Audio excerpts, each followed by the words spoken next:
Il y a quelqu'un que tu regardes depuis trop longtemps. Quelqu'un dont tu attends les messages le matin. Quelqu'un dont le simple nom dans ta tête suffit à te faire perdre le souffle. Quelqu'un pour qui tu as prié, pleuré, supplié Dieu en silence, dans le noir, quand tout le monde dormait et que toi tu ne pouvais pas fermer les yeux. Et pourtant, ça ne marche pas. Ça n'a jamais vraiment marché. Il y a quelque chose qui bloque, une porte qui ne s'ouvre pas, un mur invisible, une distance que tu ne comprends pas, que tu ne sais pas expliquer, mais que tu ressens dans les os, dans la poitrine, dans cette partie de toi que tu n'oses montrer à personne. Et tu te demandes, pourquoi moi? Pourquoi cette personne? Pourquoi Dieu me laisse souffrir comme ça? Ce que je vais te dire aujourd'hui, beaucoup n'ont jamais osé te le dire en face. Ce que tu vis n'est pas un hasard. Ce que tu ressens n'est pas une malédiction. Ce que tu traverses n'est pas une punition. C'est un signe. Plusieurs signes.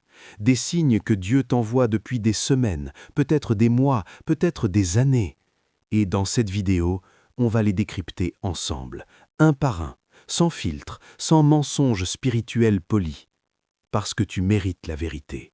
Pas une vérité qui te fait du bien sur le moment, une vérité qui te libère pour de vrai. Mais avant d'aller plus loin, abonne-toi. Pas juste pour moi. Abonne-toi parce que cet espace a été créé pour toi, pour celles et ceux qui se sentent différents, à part, incompris, pour ceux qui cherchent Dieu avec toute leur âme et qui ne savent plus comment tenir dans la douleur d'une relation impossible. Abonne-toi parce que tu es vu, tu es connu, tu es choisi. Et chaque vidéo ici est une lettre de Dieu adressée directement à ce que tu traverses. Maintenant, si tu es prêt à recevoir ce que Dieu essaie de te dire depuis tout ce temps, écris 777 dans les commentaires. 777 pour briser le sceau sur ta vie amoureuse.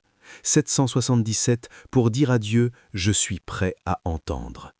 777 pour activer spirituellement ce message dans ta vie dès aujourd'hui. Allons-y.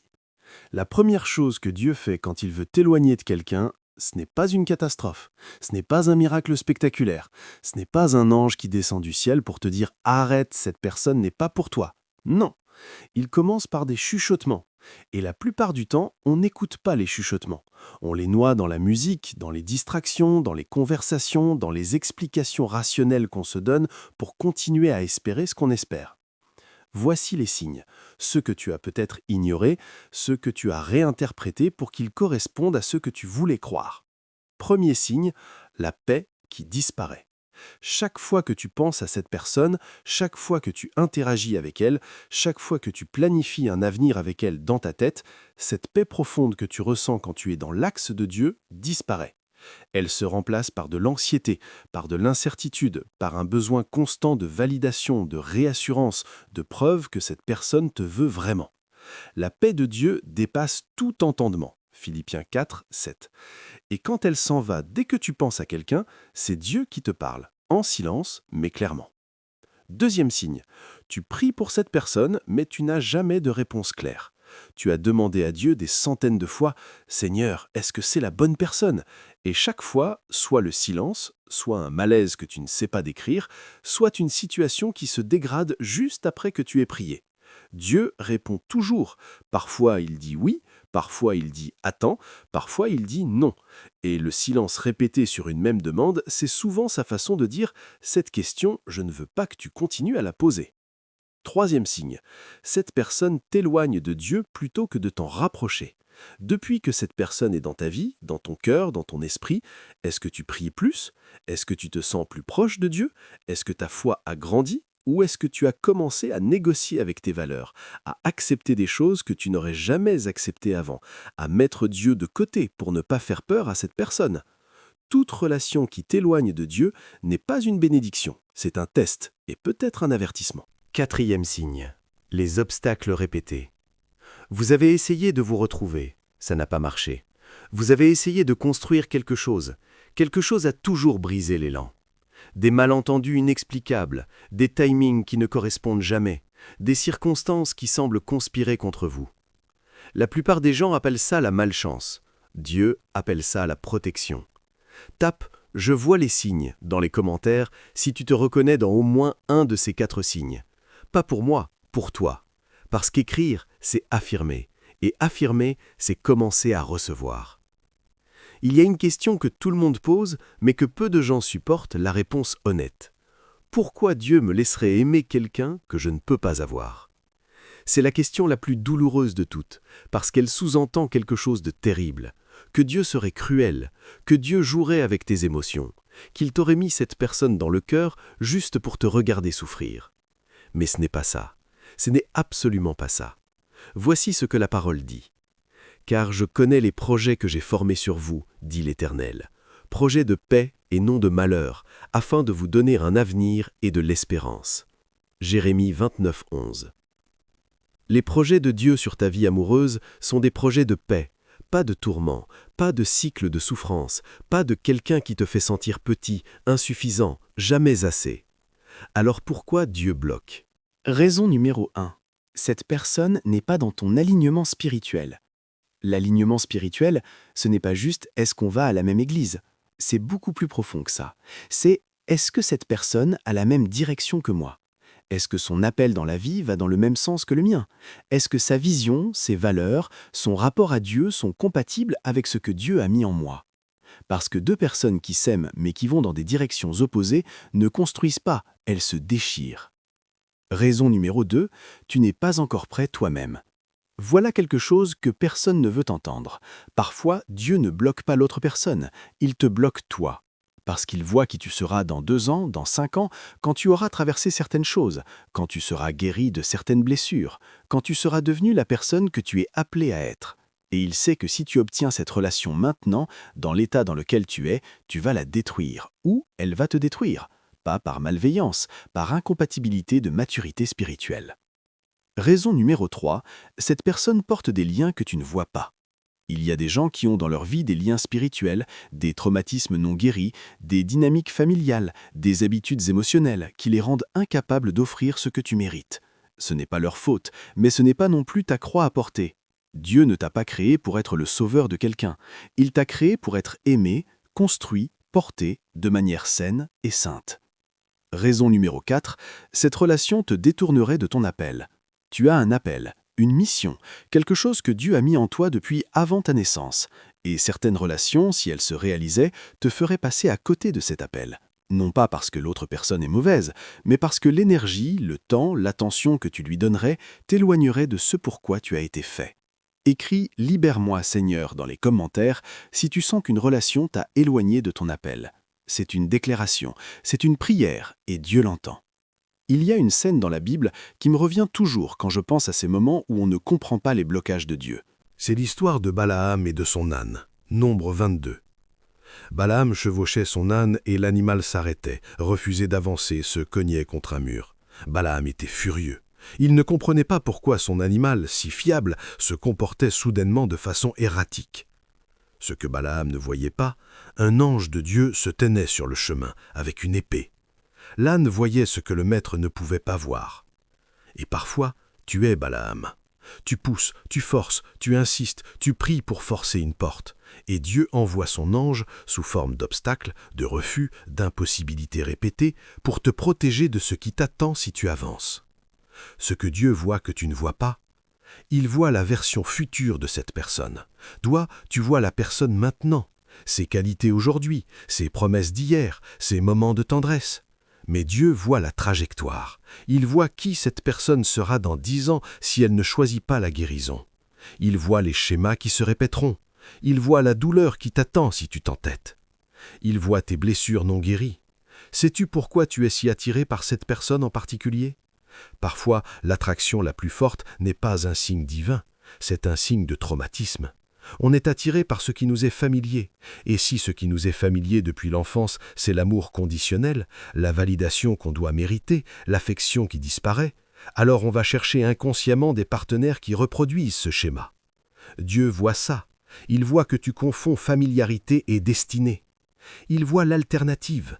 Il y a quelque chose ou quelqu'un que Dieu a préparé pour toi qui est infiniment plus aligné avec qui tu es vraiment. Pas parfait, mais juste.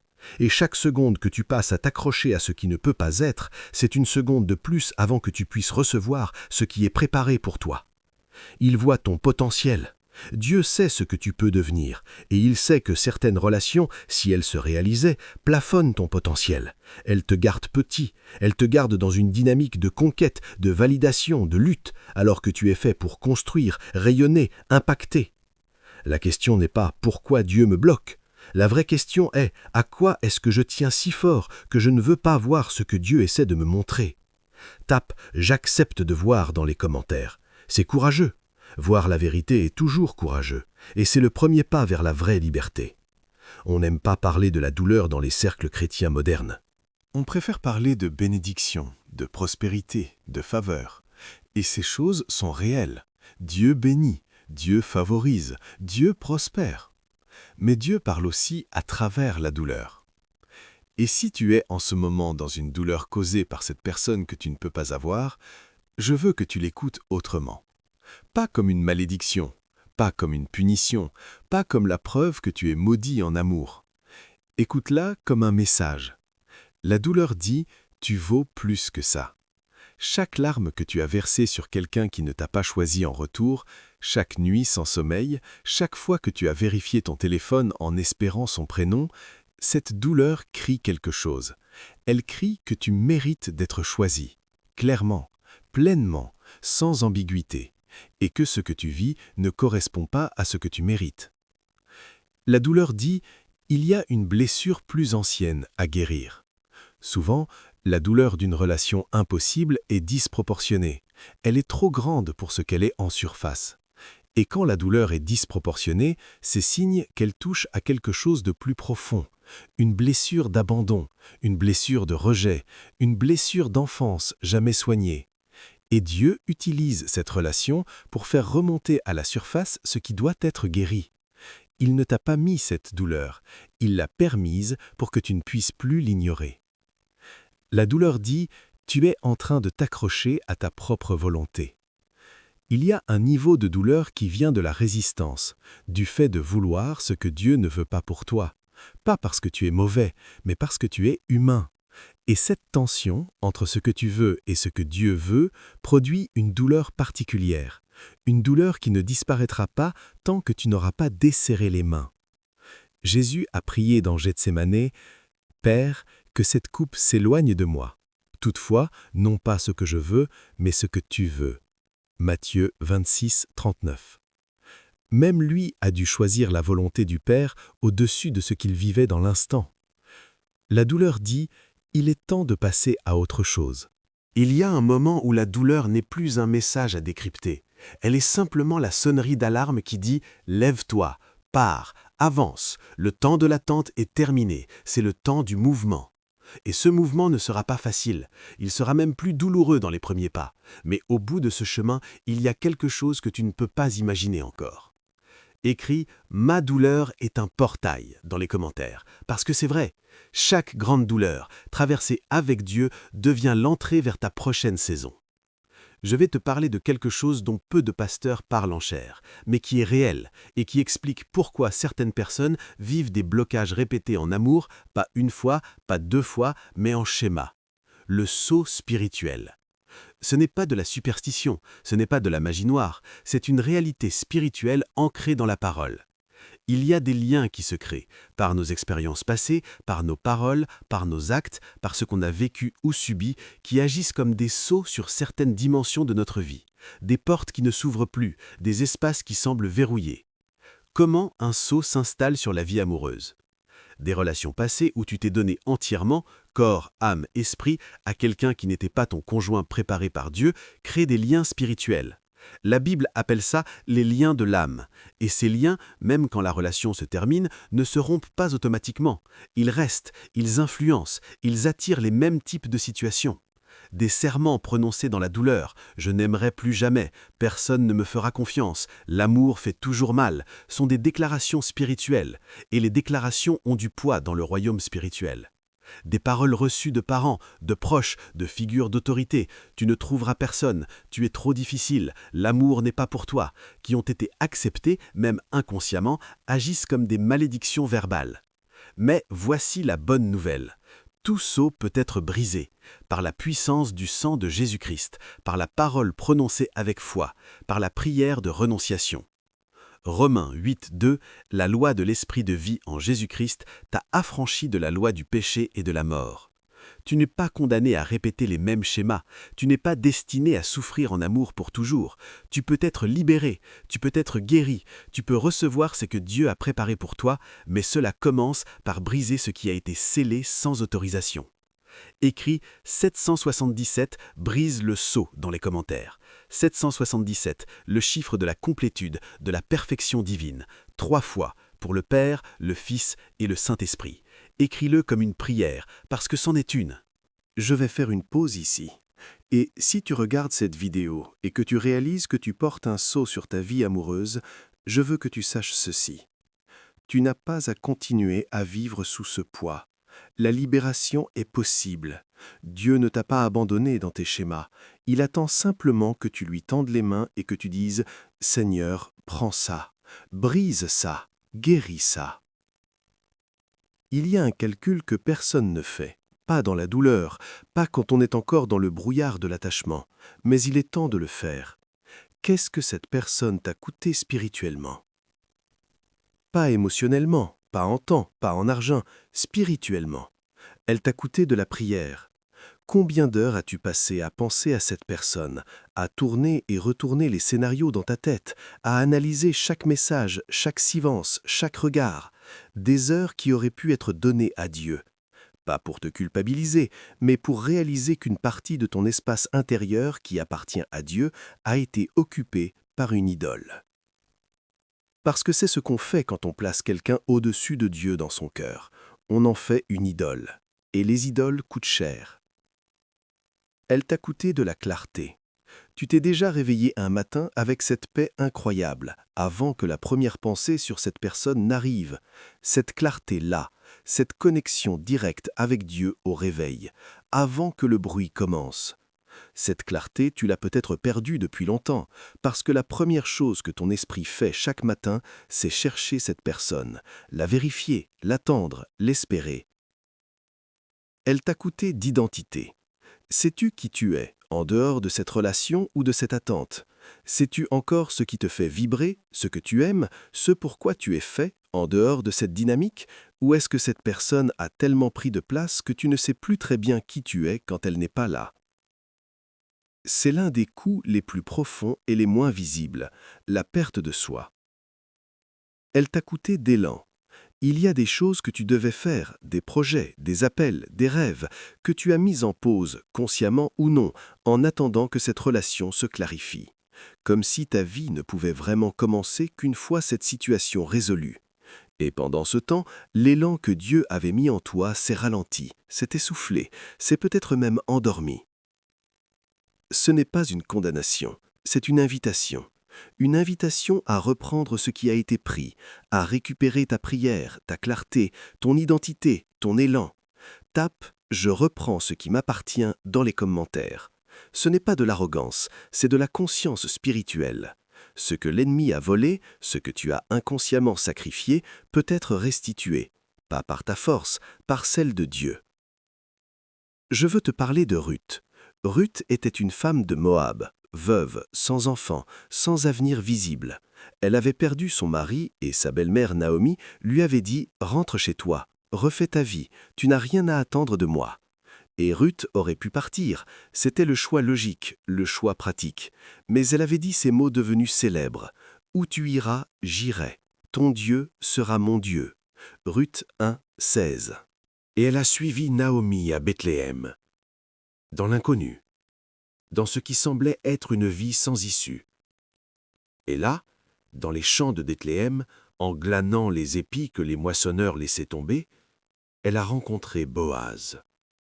Boaz, un homme de valeur, de richesse, de caractère. Un homme qui l'a vu, vraiment vu, qui a dit à ses serviteurs « Laissez-la glaner parmi les gerbes et ne la blâmez pas ». Un homme qui l'a protégée avant même qu'elle demande de l'aide. Ce que Ruth ne savait pas, pendant les nuits de deuil et de douleur, pendant les jours d'incertitude, c'est que Boaz existait déjà, que le plan était déjà en mouvement, que sa fidélité à Dieu la conduisait vers quelque chose de bien plus grand que ce qu'elle avait perdu. Toi aussi, il y a un Boaz ou une Ruth qui existe. Quelqu'un qui est en ce moment dans sa propre saison de préparation, qui traverse ses propres épreuves, qui est forgé par ses propres feux, qui sera assez solide, assez mûr, assez guéri pour t'aimer de la façon dont tu mérites d'être aimé. Et cette personne ne peut pas encore entrer dans ta vie, pas parce que Dieu te punit, mais parce que ni toi ni elle n'êtes prêts. Et Dieu ne présente pas des personnes incomplètes à d'autres personnes incomplètes pour qu'elles s'abîment ensemble. Il prépare, il forge, il guérit. Et au moment préparé, pas avant, pas après, il dit « maintenant ». Mais voici ce qui ralentit le processus. Rester accroché à ce qui n'est pas pour toi retarde ce qui est pour toi. Chaque jour passé à investir de l'énergie émotionnelle dans une relation fermée est un jour de moins à te préparer pour ce qui vient. Ce n'est pas une punition, c'est une loi spirituelle. Tu ne peux pas tenir les deux à la fois. Les mains fermées sur le passé ne peuvent pas recevoir le futur. Écris « Je lâche prise pour mieux recevoir » dans les commentaires. Ce n'est pas de la résignation, c'est de la foi active. C'est dire à Dieu « Je te fais confiance sur ce chapitre de ma vie. Je crois que tu prépares quelque chose de meilleur. » Il y a quelque chose que Dieu fait parfois et que peu de gens ont le courage de nommer. Il teste. Abraham a été testé. Job a été testé. Joseph a été testé. Marie a été testée. Et toi, dans ta vie amoureuse, tu peux l'être aussi. Mais attention, un test de Dieu ne ressemble pas à une punition. Il ne ressemble pas non plus à un jeu cruel. Un test de Dieu est une invitation à révéler qui tu es vraiment. Pas pour lui, il le sait déjà, mais pour toi-même. Le premier test, est-ce que tu peux aimer Dieu plus que tu aimes cette personne? C'est le test d'Abraham. Prends ton fils, ton unique, que tu aimes, Isaac, et offre-le. Genèse 22, 2. Dieu ne voulait pas Isaac mort. Il voulait voir si Abraham aimait le don plus que le donateur, si sa foi était conditionnelle. Et toi, tu aimes Dieu si et seulement si il te donne cette personne? Ou tu l'aimes même dans le non, même dans l'attente, même dans le blocage? Le deuxième test, est-ce que tu peux garder ton intégrité sous la pression? Quand on veut désespérément quelqu'un, on est tenté de compromettre, de dire des choses qu'on ne pense pas, d'accepter moins que ce qu'on mérite, de traverser des lignes qu'on avait posées. Et Dieu regarde, pas pour te juger, pour voir si tu es prêt à être confié à quelqu'un. Parce que quelqu'un sans intégrité dans l'attente sera quelqu'un sans intégrité dans la relation. Le troisième test, est-ce que tu peux continuer à avancer ta mission même en attendant? Joseph a été vendu en esclavage par ses frères, emprisonné injustement, et pourtant à chaque étape, il excellait, il servait avec intégrité, il gardait sa connexion à Dieu. Genèse 39, 2, l'Éternel était avec Joseph, même dans la prison, même dans ce qui semblait être l'abandon. Est-ce que tu continues à avancer vers ton appel même en attendant ta relation promise? Est-ce que tu continues à grandir, à servir, à créer, à construire? Ou est-ce que tu as mis toute ta vie en pause en attendant que cette situation se résolve? Le test n'est pas pour te détruire, il est pour te révéler. Et chaque fois que tu passes un test avec intégrité, tu te rapproches d'un niveau de bénédiction plus grand. Tape « Je passe mon test » dans les commentaires. Déclaration de foi, engagement public devant Dieu et devant sa communauté spirituelle, parce que la foi déclarée est plus puissante que la foi silencieuse. On arrive maintenant au cœur de ce que tu es venu chercher. Pas juste comprendre pourquoi ça ne marche pas juste identifier les signes, mais comment faire autrement? Comment sortir de ce cycle? Comment entrer dans l'espace où Dieu peut vraiment travailler dans ta vie amoureuse? Voici le chemin vers l'alignement divin. Étape 1, la reddition totale de cette zone de ta vie. Ce n'est pas la même chose que la résignation. La résignation dit « ça ne marchera jamais pour moi ». La reddition dit « Seigneur, je te confie cette zone. Je cesse de la gérer seul. Tu es Seigneur aussi de ma vie amoureuse, pas seulement de ma carrière ou de mes finances. » C'est une prière courte mais profonde. « Seigneur, je te donne cette personne. Je lâche mes attentes, mes désirs, mes timings. Que ta volonté soit faite dans ce domaine comme elle l'est dans le ciel. » Étape 2, la guérison de l'intérieur. Tu ne peux pas recevoir une relation saine si tu arrives blessé. Pas parce que tu ne mérites pas, mais parce qu'une personne blessée attire des personnes blessées. Et deux personnes blessées ne guérissent pas ensemble. Elles rouvrent leurs blessures mutuelles. La guérison intérieure passe par la prière de renonciation aux liens du passé, la thérapie si nécessaire, Dieu a créé les thérapeutes aussi, la communauté, des frères et sœurs en qui tu as confiance, la parole de Dieu appliquée comme un baume sur tes zones sensibles. Étape 3. Le retour à ton identité en Dieu. Qui es-tu? Pas en tant que partenaire potentiel, mais en tant qu'enfant de Dieu. Quelle est ta valeur intrinsèque, non pas basée sur ce que quelqu'un te donne ou te retire? Revenir à cette fondation change tout. Parce qu'une personne ancrée dans son identité en Dieu n'accepte plus les miettes. Et quand tu n'acceptes plus les miettes, tu cesses d'attirer des personnes qui ne peuvent t'offrir que ça. Étape 4. L'action dans ta vocation. Recommence à bouger vers ton appel, tes projets, tes rêves. Pas pour oublier cette personne, mais parce que ta vie a une direction, et cette direction ne s'arrête pas à une relation. Et souvent, c'est dans le mouvement vers l'appel qu'on rencontre la personne alignée. Pas dans l'attente passive, pas dans la supplication répétée, dans l'obéissance active. Étape 5. La gratitude anticipée. Remercie Dieu maintenant pour ce qu'il prépare, même si tu ne le vois pas encore. La gratitude anticipée est l'un des actes de foi les plus puissants. Elle dit à Dieu « Je crois que tu travailles même quand je ne vois pas. » Écris « Je reçois ma bénédiction maintenant » dans les commentaires.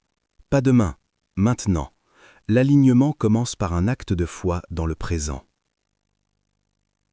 Tu as regardé jusqu'ici. Ce n'est pas un hasard.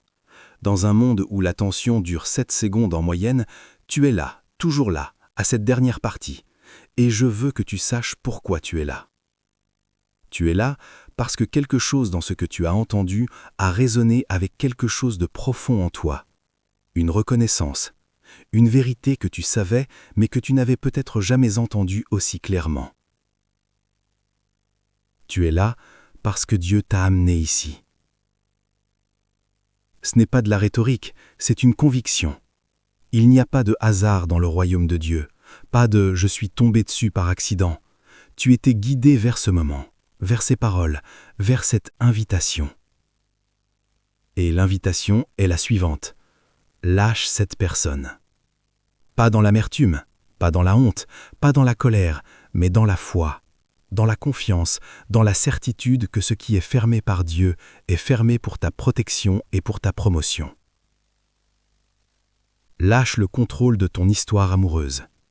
Tu as essayé de l'écrire toi-même. Tu as fait des calculs, des plans, des tentatives. Et Dieu ne t'a pas condamné pour ça, mais il t'invite maintenant à poser la plume et à lui dire « Écris toi-même ce chapitre ».